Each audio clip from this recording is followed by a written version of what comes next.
In the summer of 2020, I was physically distant from my family in my home city of Montreal. I was searching for ways to remain present. One of those ways was through the Groupe Contre le Racisme Envers les Asiatiques au Québec, a group where members were sharing their experience during the shadow pandemic of anti-Asian racism. Their posts were accounts of increased vulnerability and visibility within public spaces. Throughout the pandemic, Asian diasporic communities have seen troubling intensification of racism that have had a negative impact on personal safety. Members of the group shared their encounters with racial discrimination at Costco, Korean markets, metro stations, and other familiar locations. In the comments sections, strategies were being shared, condolences were being offered, and emotions were visualized, while threading records to support identifying actions against offenders. This prompted me and my colleagues at Public Visualization Studio, Patricio Dávila and Dave Colangelo, to think more deeply about what it means to speak and listen today. How public spaces, technologies, and personal connections come together to share experience, for better or worse. We asked how may our engagements with people and technologies inspire relationality, responsibility, and reflect on personal safety through speaking and listening. As artists, we were inspired to develop an approach to safely record and share testimonies after events have occurred, a space to listen and understand how gestures, body fluids such as spit and rhetoric were weaponized, and crucially bring back these into public space to situate, publicize, and amplify their impact. We also thought about how videos from mobile phones and security cameras that surfaced some of these aggressions are necessary as proof of the racism, aggression, and violence experienced by people as victims and as witnesses. At the same time, people do not always feel safe to record the incident or need time to process and reflect on what they have experienced. Furthermore, we're curious about how other contemporary tools and technologies that have often exacerbated inequities such as computer vision and AI can help to restore a sense of humanity through anonymized oral testimonies. For populations who have become increasingly vulnerable, anonymization can create a sense of safety and comfort in sharing lived experience, strategies, and perspectives by reducing hesitation and increasing confidence. More questions emerged. How can we use technologies that serve to erode solidarity to instead shore it up? How can anonymizing testimonies of racist aggressions create structures of accountability, solidarity, healing, and community? Finally, how can data collection be mobilized as an activist tool to counter regimes of surveillance in which it typically operates?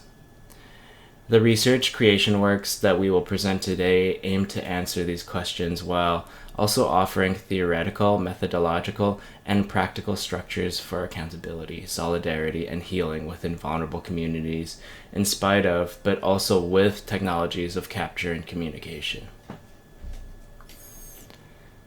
Automated vision and cognition are used to complete tasks that are far beyond individual human abilities. This is accomplished by reducing complexity to statistical operations through the training of algorithms on large data sets, and linking masses of nodes to achieve higher speeds and capacity. As we delegate our cognitive processes to more sophisticated, robust, and ubiquitous systems, we also create problems of ethics, power, and epistemology. We see examples of these emerging surveillance techniques employed by police and border agencies to identify people deemed undesirable. Security features using facial recognition on devices are becoming much more ubiquitous. Software applications trained on datasets of white faces are not recognizing faces with dark skin, impeding accessibility. We also see it in social media platforms analyzing, categorizing, and linking images we share to determine monetizable relationships. We also see the power imbalance in the labor of human annotators with visual data sets and the displacement of human labor, which is not dissimilar from the vision of labor as experienced at the beginning of computation where human computers often perform the majority of calculations for large computational projects. Within this context, we engage in uses of these technologies that create other spaces for underrepresented narratives, and through the production process to provide participants with an inside look at algorithmic structures, artificial intelligence, and computer sensing. Our question: how can the process of facilitating the preparation and presentation of anonymized testimonies of discriminatory aggression in public spaces with the witnesses and victims of said aggressions create structures of accountability, solidarity, healing, and community, has guided two recent projects, Receipts in 2020 and Receipts NB coming in 2023. Our first project, Receipts, completed in 2020, assembled stories online and in public space from individuals who have experienced anti-Asian racism. It was a multimodal interface that received, via voice, video, and/or text, archived, and performed on the web and on public displays the testimony of people that have experienced or witnessed micro and macroaggressions in public spaces. We use the term receipt as a reference to the popular vernacular for describing proof or evidence. For receipts, we chose a process that would conceal the identity of individuals to ensure that the sharing of their experience would not have any additional repercussions, such as retaliation, legal discrimination, or emotional trauma. Testimonies were collected using a consent-focused protocol that requested permission from the owners of these experiences, making efforts to move away from cultural extraction. We also paid all participants and translators an honorarium. With collaborator Lillian Leung, we introduced participants to the project and worked with them to safely reflect on, prepare, and deliver testimony of their experiences.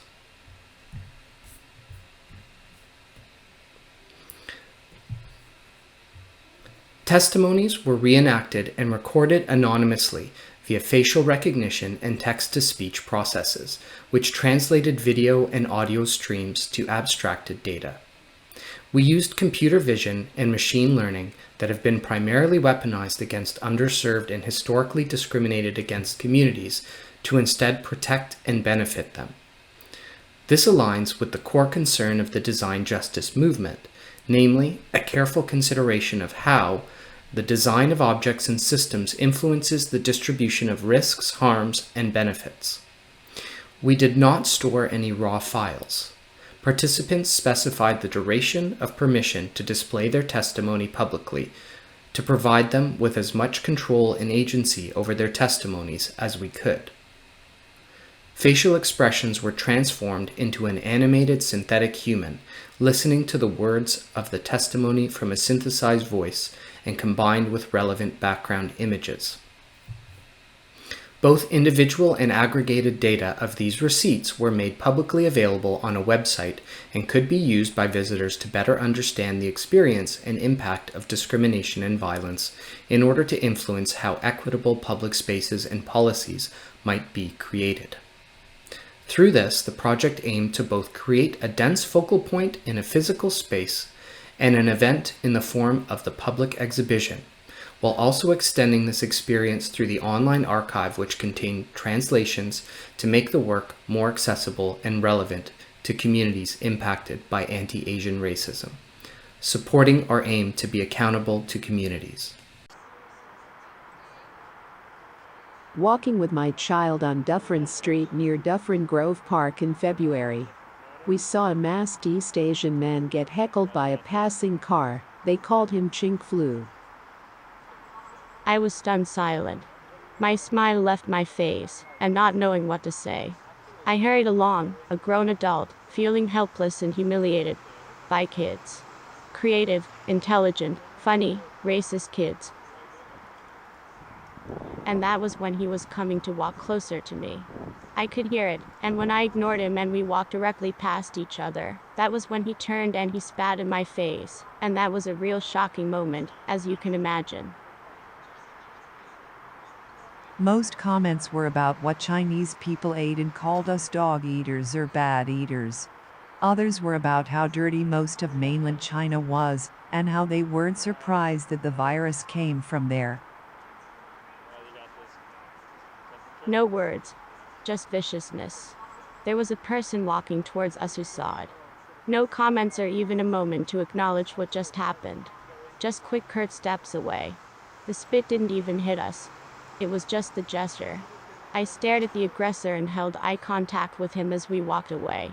For a good 30 seconds. The next day, I decided to post the video on my social media channels and speak up about my experience. It has become a sad but necessary reflex to record your own trauma and share it widely to hold racism to account these days. And even then, justice is never guaranteed. Receipts 2020 was included in the Safe in Public Space exhibition hosted by the Bentway in Toronto, a linear park underneath a downtown expressway. Here, a selection of receipts were presented on a 6-foot by 6-foot LED screen with speakers inside a shipping container.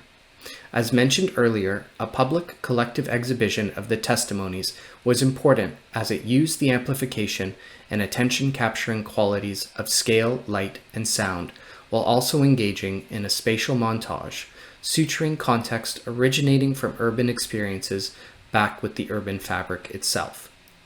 This served to enhance its message. Social critique and site-specific critique are inseparable, further justifying the, albeit temporary, physical installation of the work. Of course, the work persists in the form of online documentation, as well as through the aforementioned online archive of testimonies, which together leaves a mark, or a trace, on the memories associated with public spaces and the various communities it incorporates and addresses. Here again, we believe that these elements of the process are important to situate and dramatize discrimination, to signal the importance of shared accountability through collective witnessing. That said, Receipts did not aim to replace identifying video as an important means of holding people accountable. What it did was allow for identity and voice to be managed by subjects in safe spaces, while analysis, anonymization, and public display of the testimony articulates the lack of safety in various shared spaces of encounter and makes collectivized community resistance visible. Furthermore, digital storytelling, AI technologies, and computer vision, and voice synthesis was shown to help restore a sense of humanity in anonymized oral testimonies. For populations who have become increasingly vulnerable, this is an attempt to increase safety and comfort in shared lived experience, sharing strategies and perspectives by reducing hesitation and increasing agency. Personal agency over one's image and words is also part of how we conceived of safety, a baseline from which accountability, solidarity, healing, and community can emerge. To that end, as we noted, participants determined how long their testimony was available for public viewing. They had control over the receipt of their testimony and were able to track how their testimony was used in various forms of analysis and reporting. Anonymity, achieved through technologies of recording and processing, was key to this project. It applied technologies and processes commonly used to recognize faces, voices, and bodies, and used them to protect the identity of individuals who wish to share their experiences.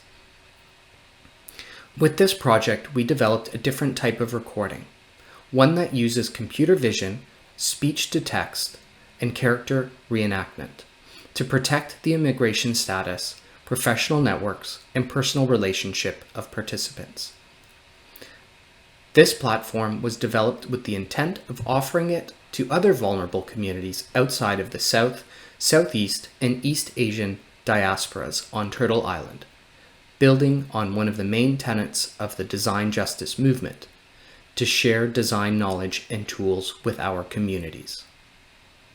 Building on the previous project, Receipts North Bay 2023 will present recordings of people sharing, listening, and reflecting on stories with one another about how the pandemic has affected their experiences in public spaces. These are namely artists with substance use and mental health lived experience affiliated with ArtFix in North Bay. In this iteration, in order to extend benefit and knowledge sharing with communities at the center of our work, we want to work with participants to determine the degree of anonymization they would like to apply to their stories through the use of hyperreal, customizable avatars and voice modulation.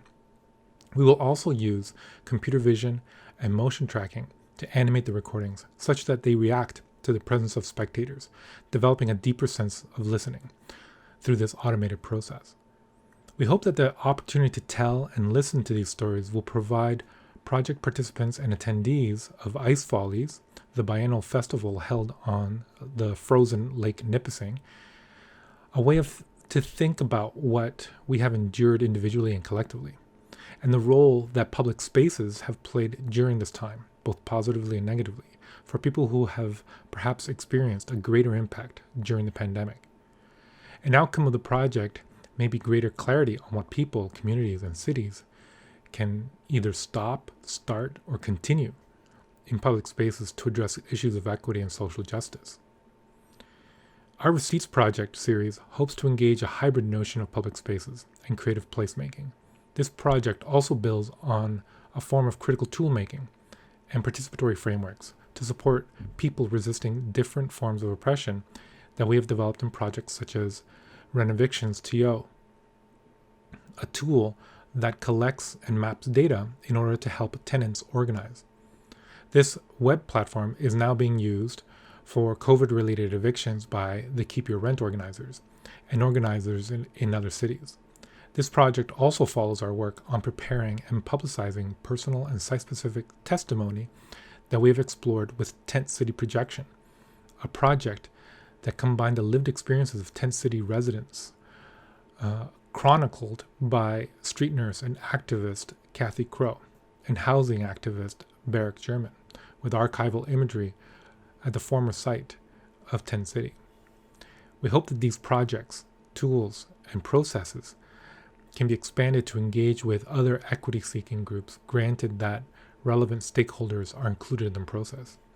At its core, our project is concerned with creating an interface and system of receiving, translating, anonymizing, recording, archiving, analyzing, and displaying the personal, embodied, social, and spatialized testimony of those experiencing the intensification of micro and macroaggressions in public spaces. And this is as a way to safely and effectively generate receipts for these forms of violence, while providing useful qualitative and quantitative data for municipal decision-making that centers equity-seeking groups. These projects, namely in their adherence to the core values and principles of participatory and action research and research creation, can serve as a form of embodied critique of the oppressive affordances and uses of technologies of capture, of processing, and of display, and support a social technical structure of accountability and solidarity, healing, and community.